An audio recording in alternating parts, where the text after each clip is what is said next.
Tumor bo'rdi bu murakkab onkologik kasalliklarni bir vaqtning o'zida bir nechta mutaxassislar ishtirokida muhokama qilinadigan tibbiyot konsiliumidir. Tumor bo'rdidan asosiy maqsad shundaki, bemorni birlamchi tashxisdan boshlab davo chorasi tugaguncha bo'lgan oralig'da xalqaro ekspertlardan iborat guruh bilan u bemor tahlil qilinadi. Ya'ni uni umumiy qon tahlilidan boshlab patomorfologik tahlilgacha bo'lgan, davolash taktikasigacha bo'lgan narsalarda tahlil qilinadi.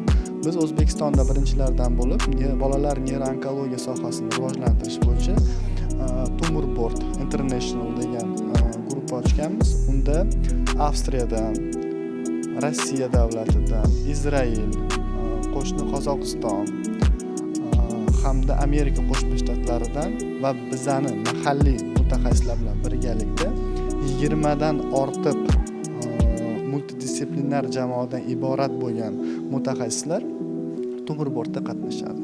Tumor Board marshrutisasiya maqsad bemor turgan mahalliy o'zi yashab turgan joyida bo'lsa ham biza uni videokonferensiya, teletibbiyot orqali konsultatsiya qilib bemorni qayerga yo'naltirish kerakliklarini biz aniqlab beramiz yoki qanday taktika qilish kerak, davolash taktikasini qilamiz. Bu esa, конечно, 4 oydan 10 kunga, 1 oyga bo'lgan oraliqda bizga bemor marshrutisasiyasini kamaytirib beradi.